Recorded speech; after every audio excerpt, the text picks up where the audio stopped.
¿Es posible para mí ver los participantes? ¿Cómo los Sí, ahora van a ir apareciendo. aparecerán? ¿Y dónde los veo? A ver. Se supone que van a aparecer. Depende, tú tenés opciones para poner, tenés a la derecha, arriba, vista. Ya lo vi, sí. Ahí. Y ahí podés poner Dice que hay galería. 17, ¿ya? Ahí No han podés poner aparecido.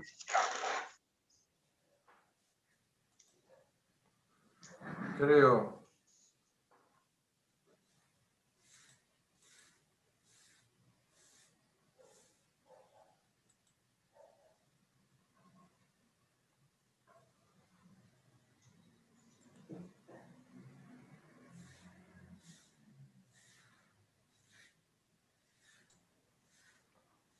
Si pones participantes. Ya lo veo. Veo que hay 21 en la cuenta, pero no veo nombres. ¿Ya? Pero si tú pones en espectador, hay 4 panelistas que somos Sí, nosotros. sí. Y al lado está espectadores. Si cliqueas espectadores, te van a aparecer quiénes son los que están. Por ejemplo, al frente de todos está Alejandra Irigoyen. Vale. Yo creo... todavía está bajando gente. Ah, ya, listo. Listo.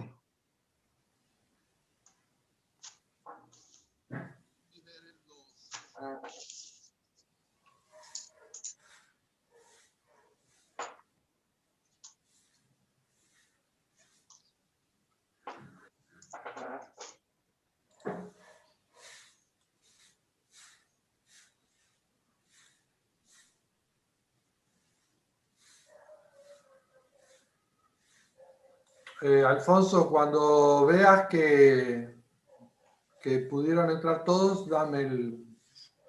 Yo diría que ya está, ya no están entrando más. Cuando quieras. Okay. Good morning, good noon, good afternoon, everybody. Thank you very much for joining us in this new edition of the Ibero-American webinar. Today we have the pleasure of receiving our seminar Mr. Pablo Astorga from Institut Barcelona de Estudis, ¿cómo sigue? Internacional. He will be presenting the paper revealing the diversity and complexity behind income inequality in Latin America, 1920 to 2011. Pablo will present the paper in 35 minutes. He has asked us only to interrupt now if you have any very concrete question about what he's presenting, but more conceptual questions and comments, we take them afterwards.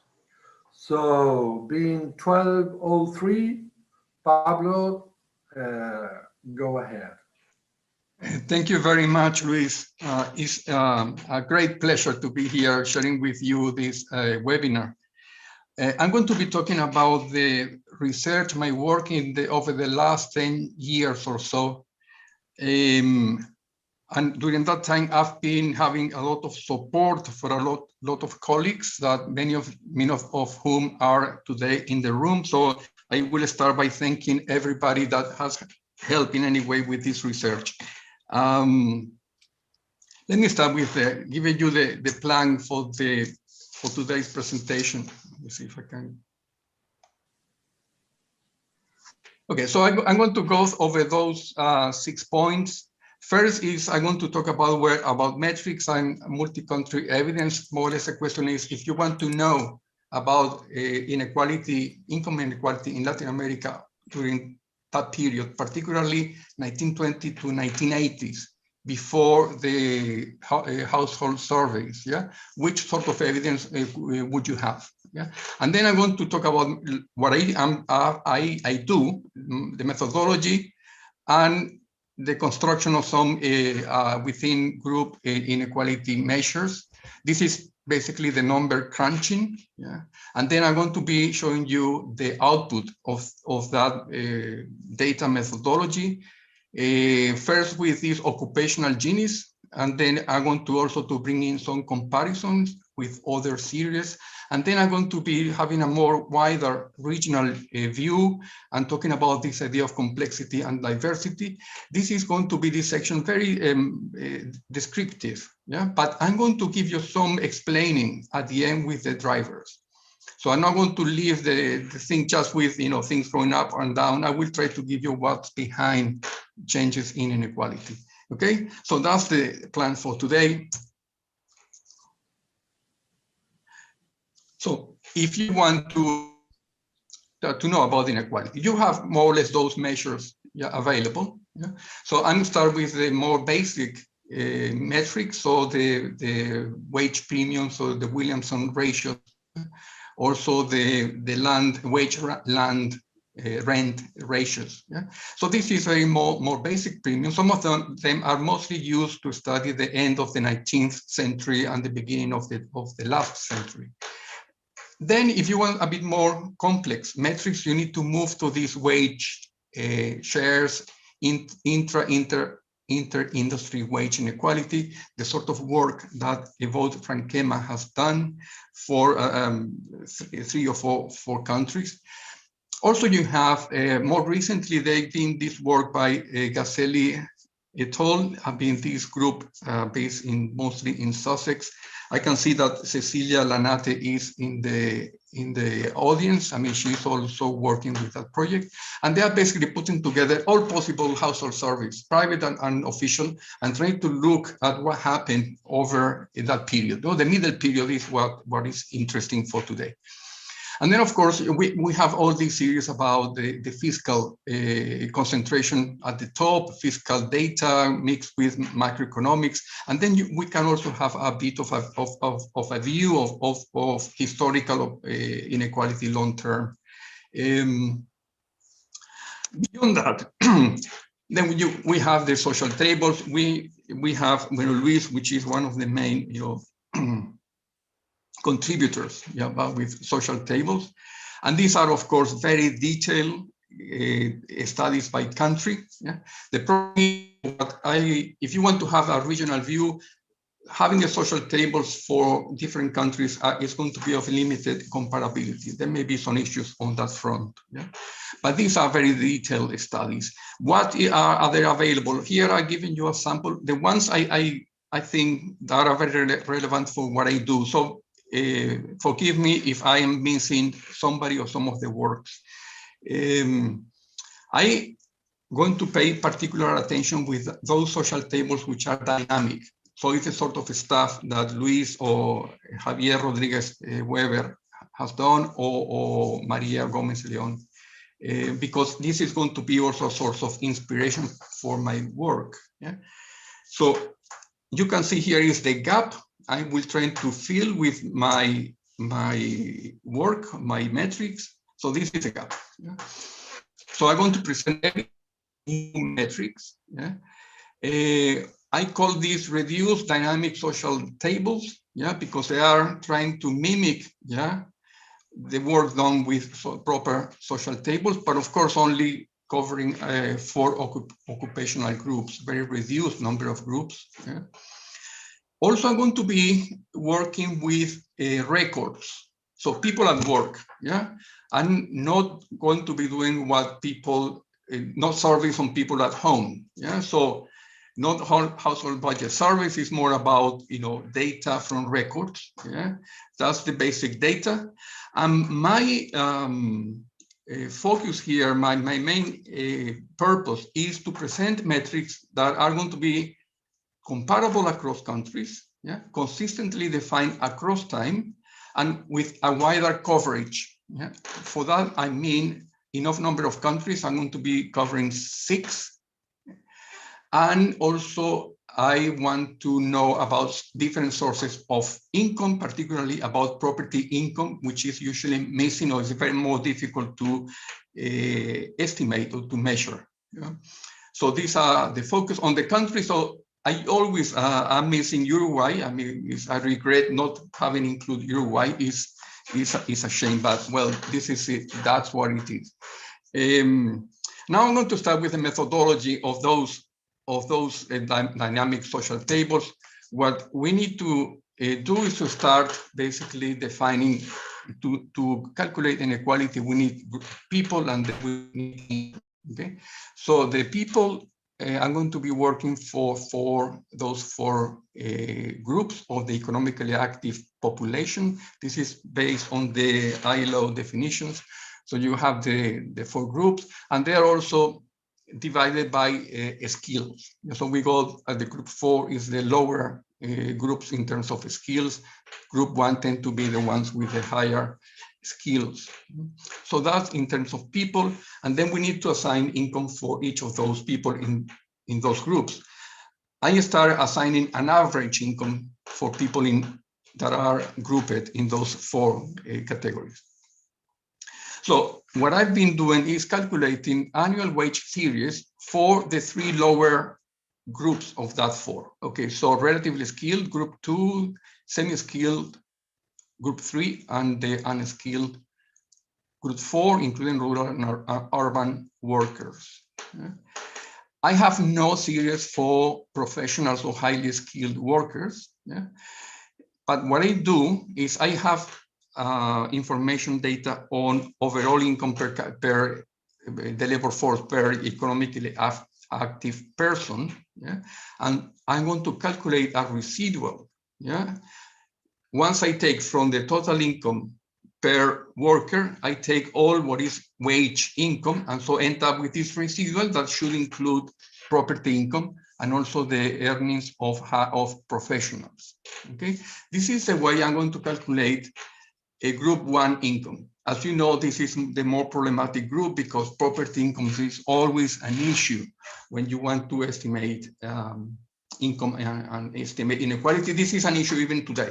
Okay, so imagine if you want to do something later in the past. But this is the methodology. I apply that methodology. I gather data. Okay, and with that data on wages, data on people, on shares, on the labor force. And then in the first stage of my work, I calculated those metrics. So I calculated wage skill premiums, for the basically the relative skill divided by the unskilled, and they are basically annual series and very limited interpolation. And this is good because you can do some econometric work with those series. So for instance, you can relate that with terms of trade and so on. And also this is another advantage of that simple basic measure is that it is comparable with what other people have done in other countries, developed and developing countries. So that allows, create these opportunities to compare inequality measured by premiums. But also I did a more complex or more complete measure, which is this between group Ginies. Bear in mind which are changing labor shares. It's not the traditional Ginies in which you keep fixed the division of the population. They are changing according to how the economy is developing. So what I do is I have an average wage for each of the groups, and which average wage and the number of people you calculate those between group Ginies. So the more broader one is the G4B. So 4 groups between inequality, and this is including property income and labor income. All labor income, property income, and labor income. No, forget about this sum. G3B is mostly about the labor income remember the lower 3 categories. And so once you have those measures, they can inform about trends, but not so much about levels. As you know, for levels, I need to also to take into account within groups inequality. So those metrics and the evidence derived from, created with those metrics, they have been used already. I mean, there is publications, a couple of publications myself and another with Leticia Arroyo. And in the one I published 2017, you also have that database in case you are interested. Okay, so this is the past. Yeah, now I'm moving into a second stage. Yeah, I thought at the moment of calculating the between group Gini's, I thought that it was very difficult to try to estimate the within group inequality. So I put that on one side. But last year and the last 2 years, I've been trying to estimate with this data, I've been trying to estimate the top 10% and the bottom 40% by reallocating people between my groups, yeah, and try to make it something fixed at the top and fixed at the bottom. And for that task, I need within groups inequality. So I started to say, well, let me have another look to see if that is possible. And then they came the lockdown and all that, and so I had more time. So I said, well, let's use that in a positive way. Yeah. So in a way, this being yes. There is a concrete question. Yes. By an anonymous. Professionals engaged in modern agriculture were put in which category? Group 1. Group 1. You see, I of course, I can never be 100% sure that people are where they should be. Yeah, they are grossly defined groups when I try to allocate people. Yeah, they usually, when you look at the information about censuses or about economically active population, there is a category that should include the professionals or the managers, regardless of if they are in the urban or rural areas. So they should be in group 1. Okay.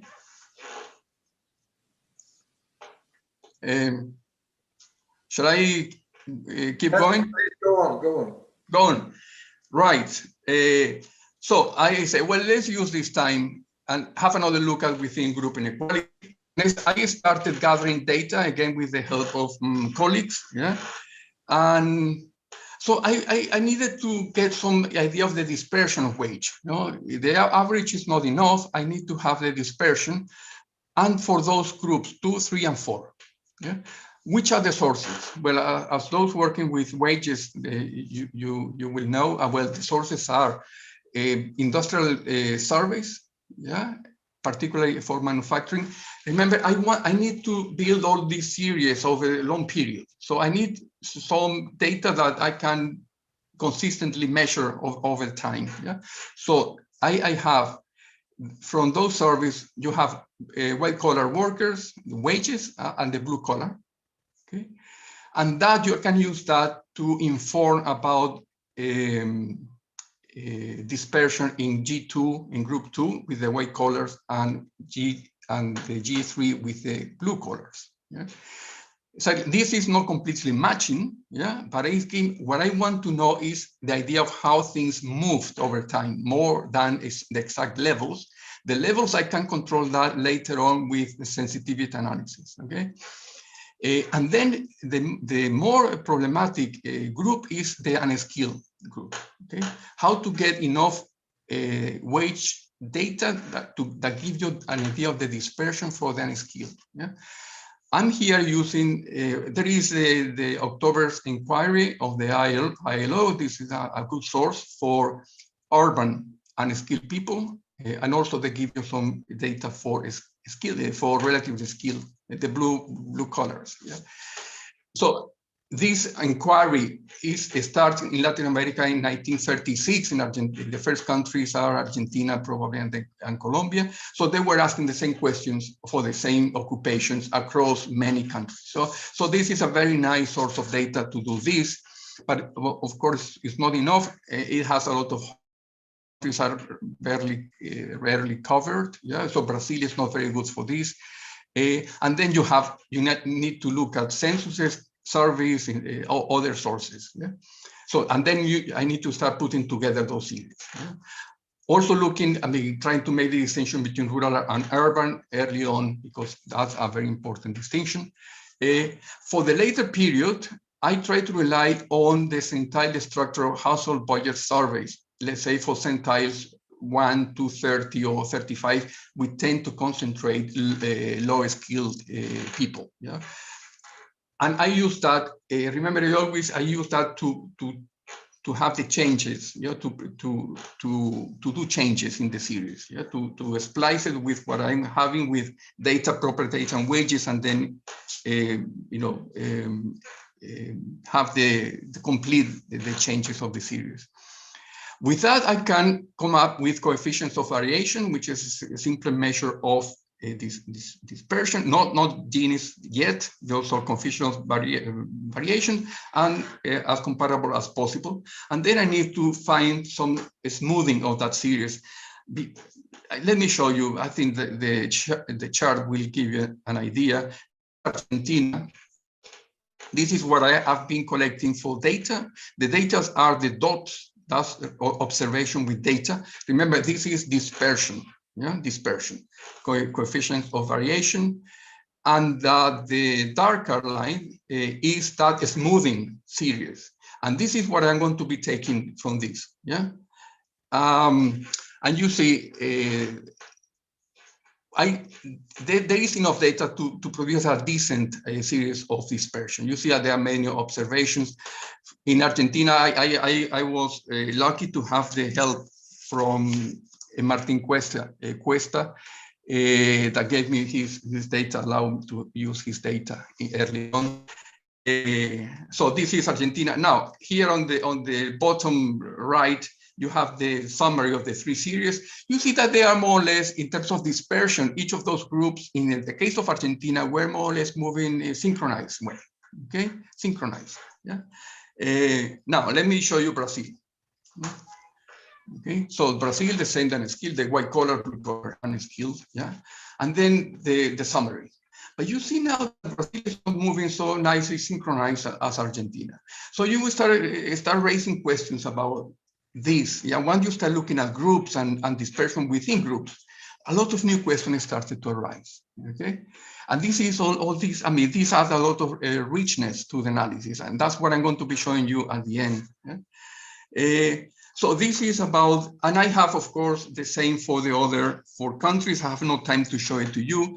What I'm going to tell you how I move from those series of coefficients of variations to Gini's within group Gini's. Yeah.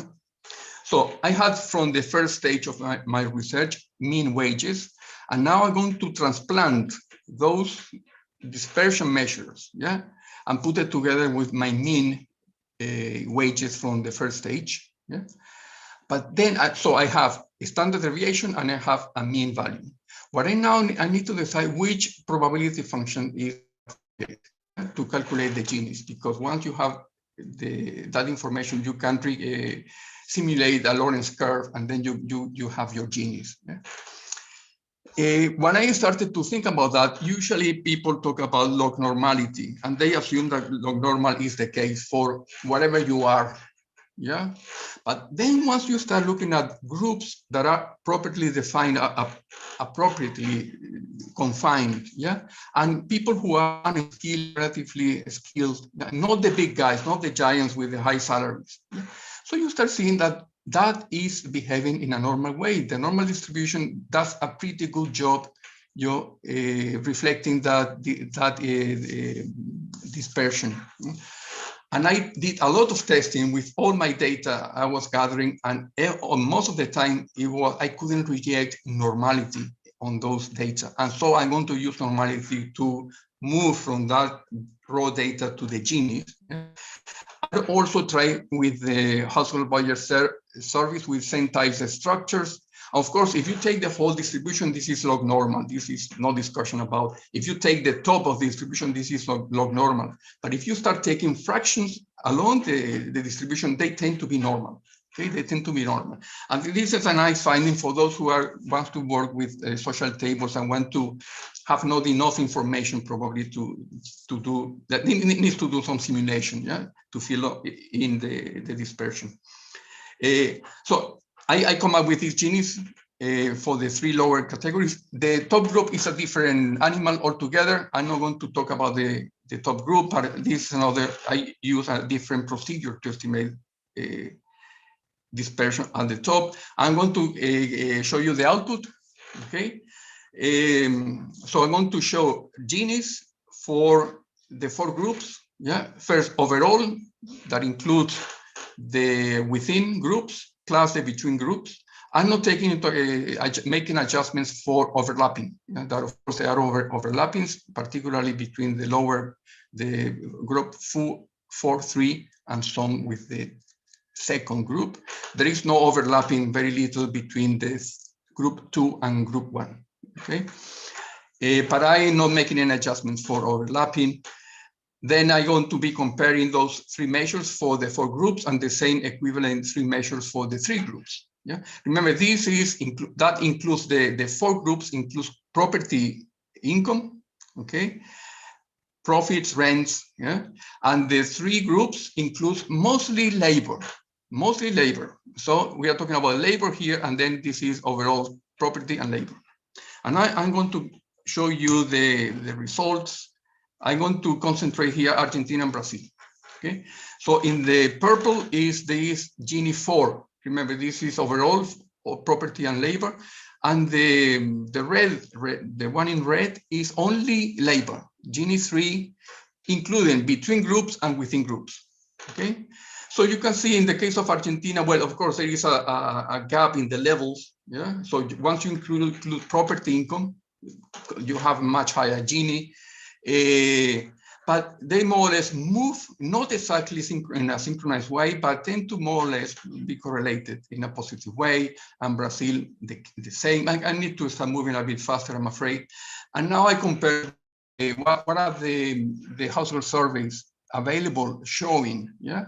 And then you can see that they are more or less matching my wage Ginies, the overall, which is here in red. You see the trends in these triangles.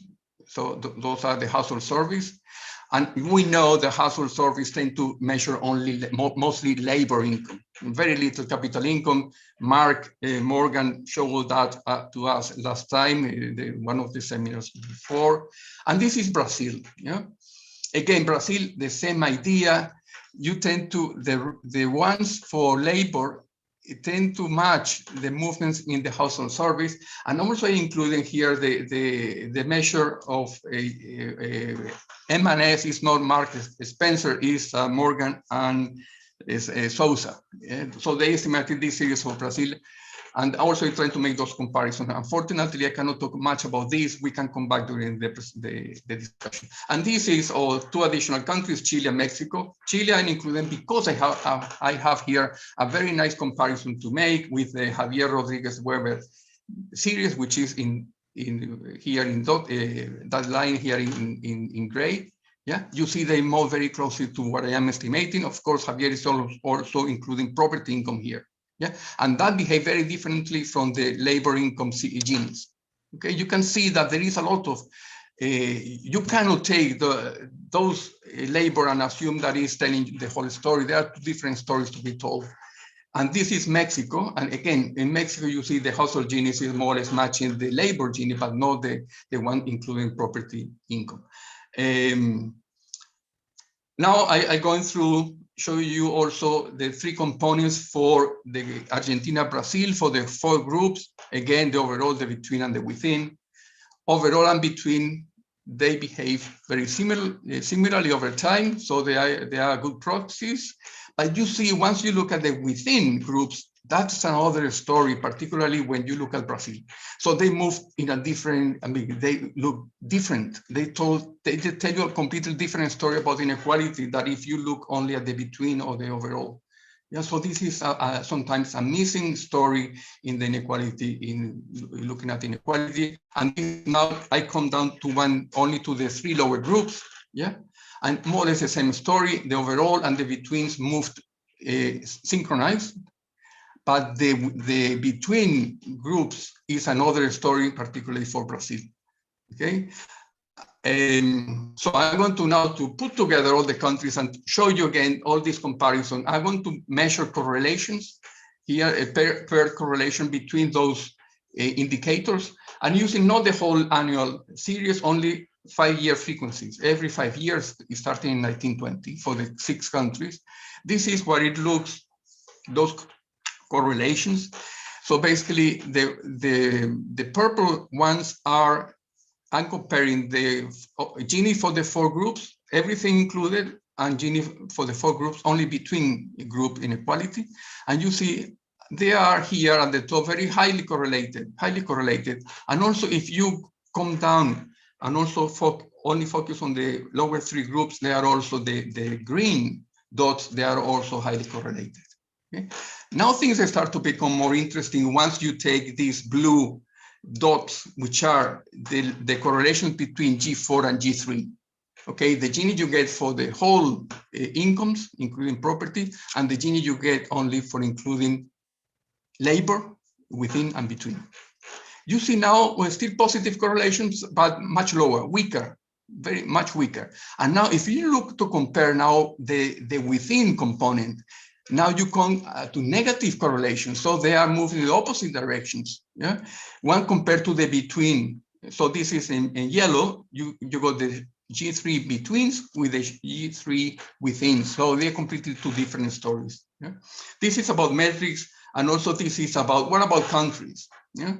Countries, now I'm comparing what happened with the overall measure for the 4 groups across the countries. Okay, and that's what you get. Very low overall coefficients of correlations. Yeah, some negative, some positive. If you look at the between groups for the whole 4 groups, more or less the same story, more on the negative. And now if you come down only to the lower 3 groups, you start seeing more significant, more higher correlations, but still mixed. Yeah, so you go to negative and positive.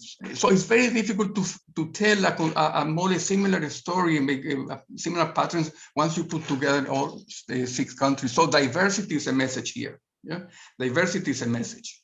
Yeah? Now, once you have all that evidence, you start thinking, well, there has to be, what's behind that? You say, well, there has to be some idea of the combined effect or impact of different forces acting with different timing, opposite directions, and variety of intensity. So there is all this going on, this complexity. Yeah. I say, well, how can I, and then look for what's going on? Well, you need to unpick the contributors. Yeah, you need to unpick the factors behind this, and that requires, of course, regression analysis. And the nice thing of this data is as precisely that allows you to do that. That allows you to do some econometrics. Yeah, now I got the inequality measures, and now I'm going to check with the key drivers. Okay, and that's what we are doing. I'm working with Julio Revuelta, who is also in the audience, in this paper. Yeah, with a dynamic panel data analysis, yeah, where we have on the left-hand side, we got all these 3 type of indicators, and then for the 6 countries, and then we have terms of trade. We have, there is a model by Bourguignon and Morrison that tells you which variable should be included, yeah, and then we add other things. And I'm giving you here are our preliminary results with the data as it is in the series I showed you earlier. And this is a very interesting thing because if you we are including in the regression 3 types of fundamentals drivers. So the policy ones, let's say the one is a dummy with the easy period, more or less, yeah, and also that period tend to coincide with institutional changes, minimum wages, or unions. Yeah. Then also we bring in external forces, terms of trade, and also we bring in endogenous processes, the Kuznets-Lewis type of process. And then those are the sort of variables on the right-hand side, and then we are on the left-hand side trying the different levels of inequality. Yeah, overall, the 3 and within. Yeah, and then we started to get these results. Let me just mention this on the easy. What is telling us on the easy? The easy, once you put the dummy in the regressions, is only significant in the 3 lower groups. It says overall and between groups inequality. And a negative coefficient means equalizing force. So the EC was an equalizing force in all those countries overall. Yeah, it's not significant elsewhere. It's not significant for the within group inequality. It's not significant for the four once you put property income together. Now, what about terms of trade? Well, terms of trade was significant once you put property income in, but also for the between group inequality, and is disequalizing. So positive terms of trade tended to worsen the distribution once you look at property income in as well. But once you look only at within group inequality, well, significant, but the opposite direction is equalizing. So terms of trade have two different impacts along the distribution of those groups. Yeah, disequalizing in the four. You have 5 minutes left. Okay, great, because I'm just coming to an end. You see, there is a lot of interesting results here. Yeah. And then there is the endogenous process. Yeah, typical is the Kuznets-Lewis process. We are also looking at participation rates. Yeah, education, things like that. Yeah, so we got a number of different drivers. This is only a summary, and here there is this variable called productivity gap. Is what happened with the gap between productivity in manufacturing divided productivity in agriculture. This is a gross sort of a measure for the Kuznets process. Okay, and what happened to this? Well, that was positive, yeah, and significant with all those indicators, with the G4, G4B, G3, G3B, positive. Okay, so this is evidence say, well, that matters. The Kuznets process, that not the Kuznets curve, the process, okay, have an impact on equality, and that was disequalizing. But if you look at within groups inequality, it's significant, but the sign is the opposite. So it was an equalizing force in within group inequality. Yeah? So that may be some way of explaining some odd behaviors that you can see in different countries, yeah, in Latin America. Well, this is what I wanted to show you before. So I wanted to end up with this very new, latest evidence we are producing, yeah, and it's a way of trying to start explaining those series that I showed you before, yeah. So thank you very much for the attention, yeah, and now this is the session for any questions you may have. Thank you. Thank you very much, Pablo. Please, those of you who want to make comments or questions, raise your hand and you will be able to do it. Enrique, the first one. Go ahead. Yeah. Hi, Professor Astorga. Thanks so much for presenting this interesting research. I'm quite familiar with your previous works, and I want to ask you, what data do you use to get the wages for white collar and blue collar workers in the case of Mexico?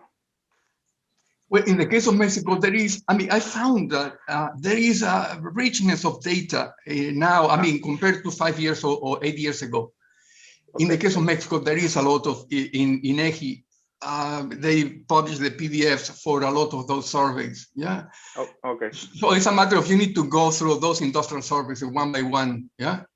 And pick up the data. I was lucky, I don't know if I mentioned this, I started the work with Evold Franquema, shared with me his data set on industrial surveys. And that was my starting point, and I've been completing that data set. Yeah, so now it's richer, there are many more observations. And this, one thing, this is usually only for manufacturing. If you want to go back to the 30s, 40s, it's usually only manufacturing, okay? So it's a narrow coverages. For Mexico, things start in the 30s. You start getting 1930, you start getting information. Yeah. So the problem for Mexico, 1920 to 1930. Okay, this is basically it's not much to go with during that period, unfortunately, because as you know, it's very important. Okay. Okay. Thank you so much. Victor? Hi, thank you. Hi, Professor Astorga. First of all, thank you so much for the presentation. It is a quite interesting research. I have two questions about methodology. The first one is you say that you couldn't reject the normal distribution hypothesis for the top income group. I have a question about that. Did you try to analyze if a Pareto distribution or a generalized Pareto distribution adjusted even better than the normal distribution and the log normal?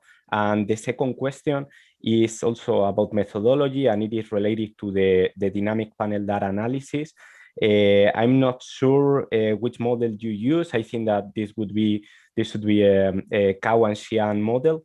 And in that case, if this is that model, this model has two very big assumptions that are that cross-sectional units are independent and there is no heterogeneous cross-section effects. And this thing, taking into account that you are including different countries, I don't know if they fulfill. Could you let me something about let me know about that things? Thank you so much. Yeah, sure. Thank you very much, Victor. The first one, I probably explained myself wrongly. I mean, the top income, the top is log normal, is no doubt about that. Log normal or Pareto. You know? Normality starts to appear once you come down. You leave those giants out of the picture. You concentrate on the little people. Little people is normal. Yeah, but once you start bringing in the managers, the professionals, the rich guys, that of course all becomes log normal. Perfect. I understand the opposite. Sorry. And now for the second question, I'm very lucky that my co-author Julio Revuelta is with me, is in the room. So I mean, he's a person to answer the second question. So if Julio, if you're still in the audience. Hello. The estimator that we perform is the first dynamic fixed effect estimator. This is the standard. And then we use a better estimator for our panel, a small panel. We use the least square dummy variable corrector estimator that run a GMM estimator for these small panels specific.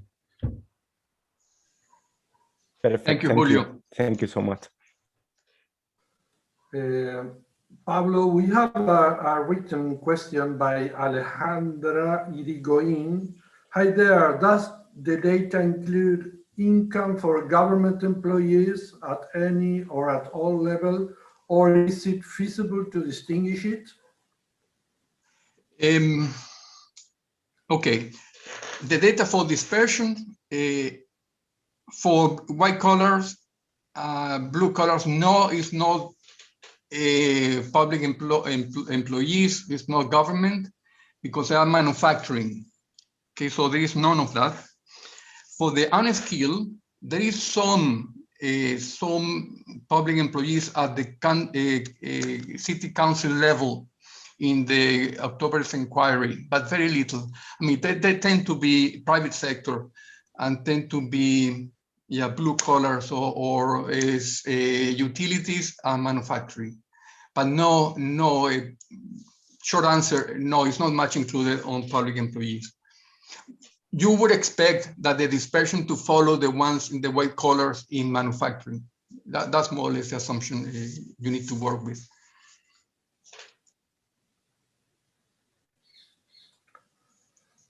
Okay, thanks, she says. Alejandro Nieto, please go ahead. Thank you very much. We can't hear you.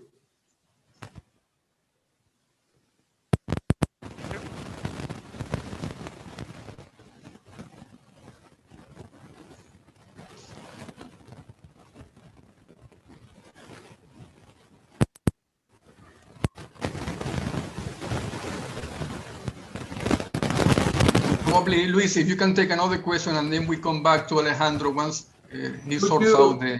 Could you write your question, Alejandro? Perfect.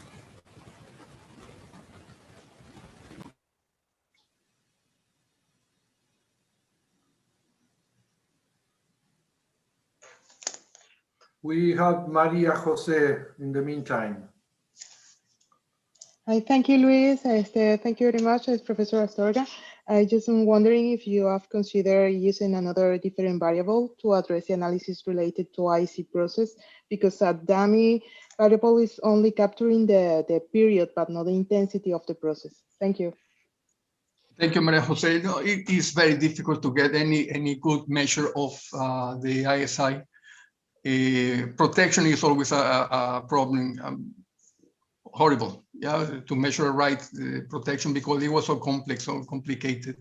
I don't know if Luis may have an idea of a better measure. I use the dummy. I mean, after I've been thinking on that, and I couldn't come up with a better way of reflecting, capturing the ISI.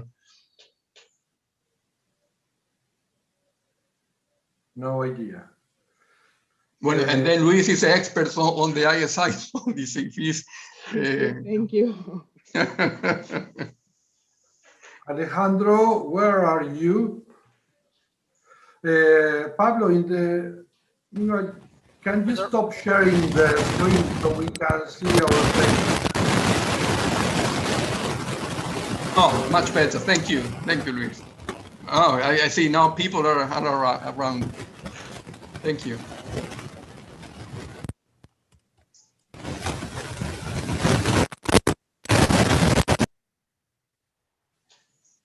Okay,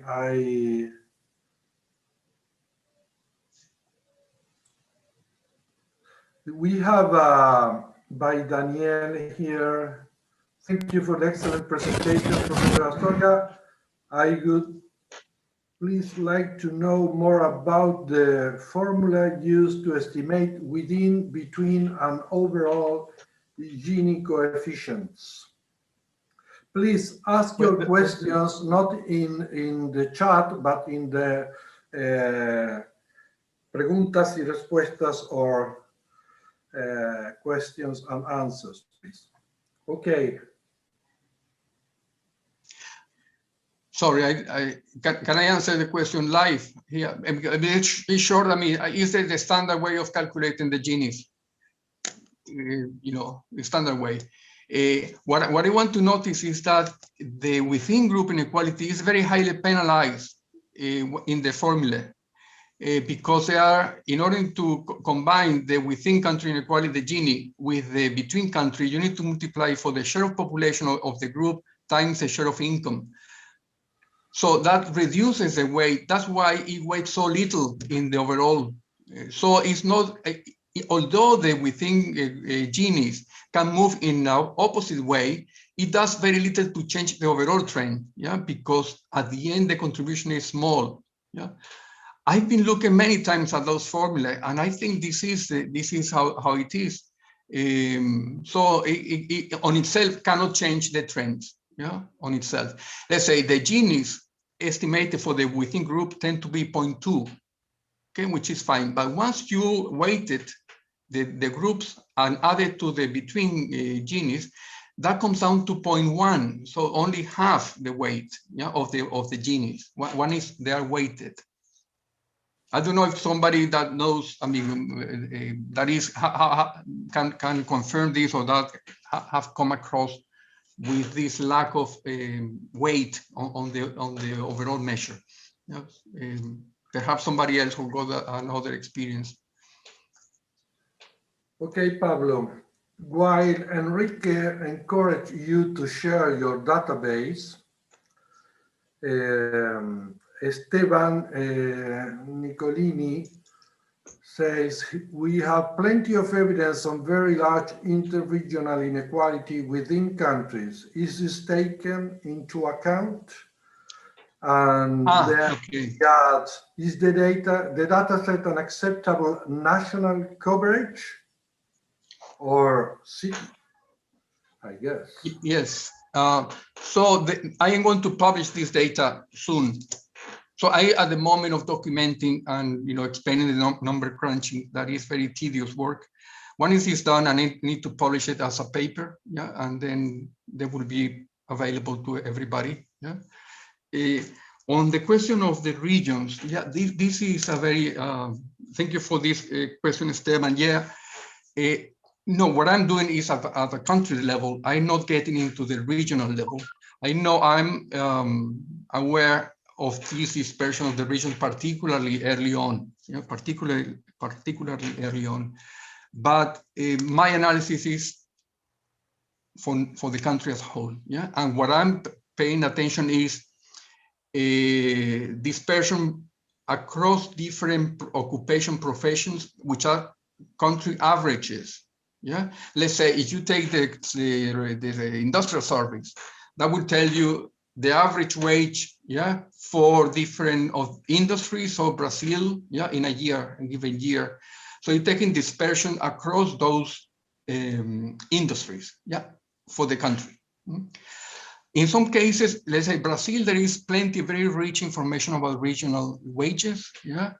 And I do that, but I need, in order to calculate the national value, I need to weight the wages of the regions by their weight on the population or something like that, and I come up with a figure, average figure for a given occupation. So vaqueiros or carpinteiros and so on, but always national level. And what I'm more interested to measure is the contrast between urban, rural, yeah, and that's basically the main source of dispersion, urban, rural, in cases like Brazil, not so much in Argentina, because mostly what was in 1920 urban, and for Argentina it's mostly the data on Buenos Aires, yeah, which is the data that Martin Cuesta gave me. Yeah, thank you. Dear Evout, you did raise your hand, but where are you now? Yeah, I'm here, Luis. Hi. For some reason, I can see you folks, but my camera is out, so you cannot see me. But Pablo, thanks for your presentation. It was very interesting.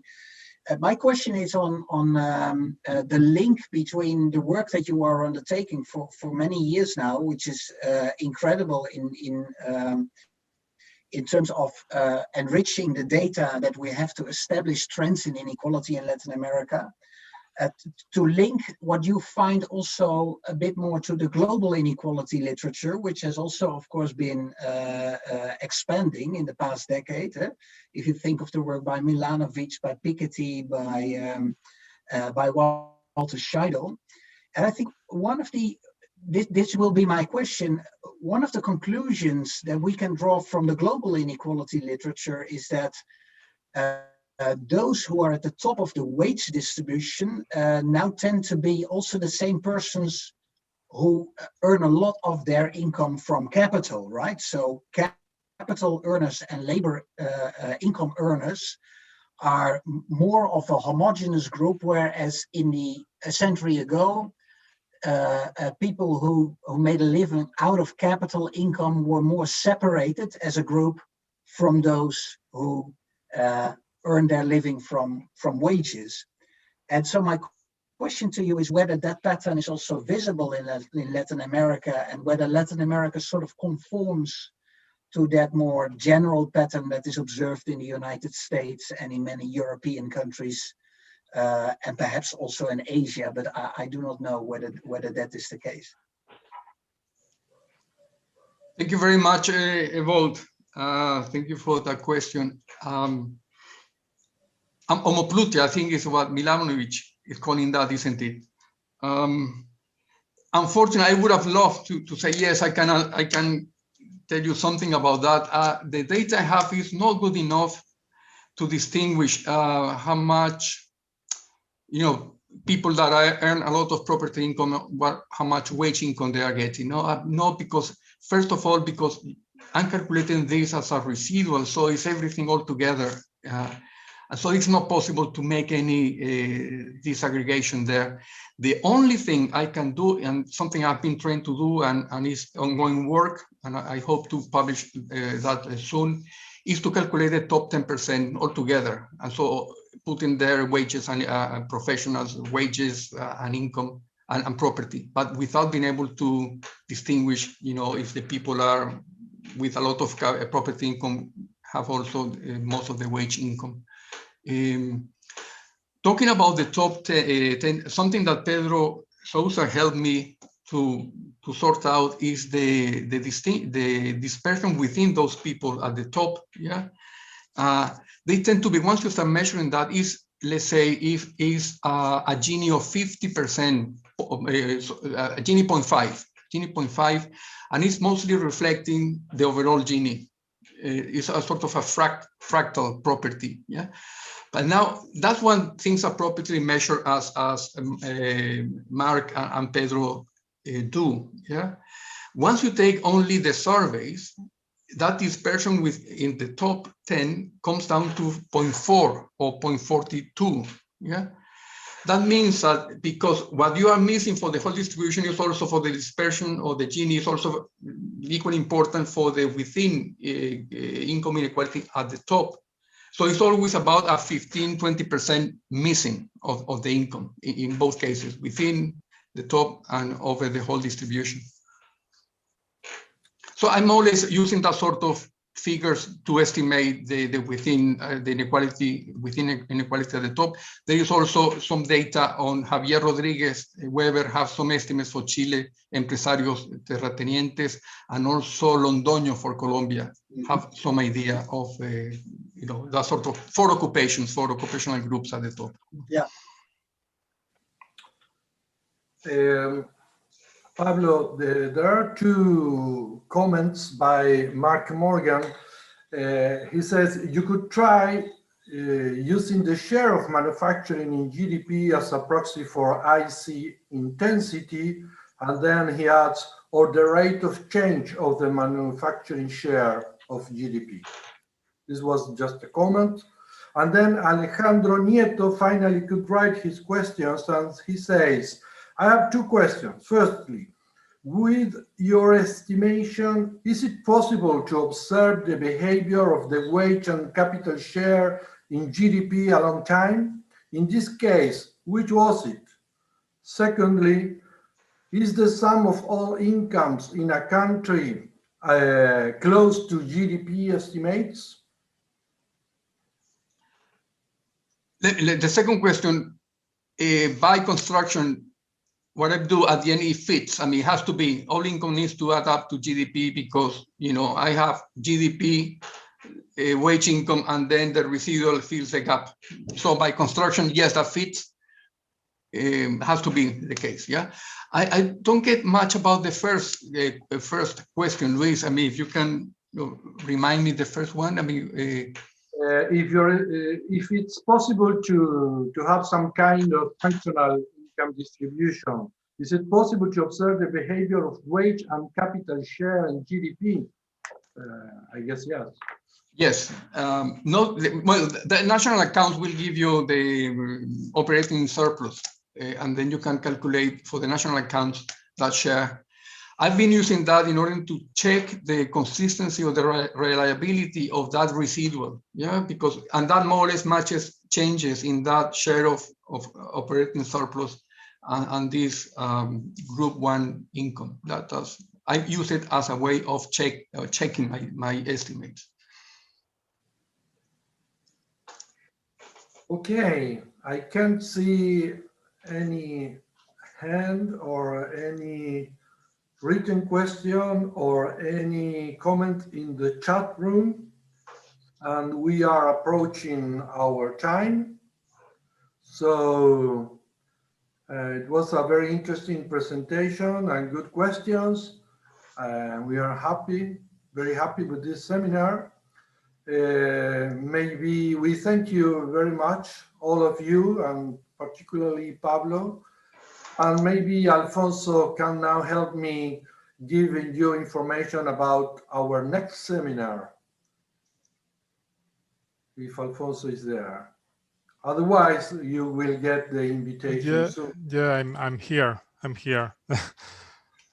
Sorry, I was trying to recover the exact title. Okay, so next seminar will be on the 26th of March by Carlos Machicado and Diego Vera Cosío, and the topic is Capital Humano y Crecimiento, el impacto de la Revolución Nacional Boliviana. As usual, It's Friday, 26th of March, 4 p.m. Spanish 4 p.m. Sorry. Okay, we are international, Alfonso. Don't Yeah. forget that. Yeah. Okay, thank you very much, everyone. Have a nice weekend and take care. Thank you. Bye-bye. Thank you, everybody.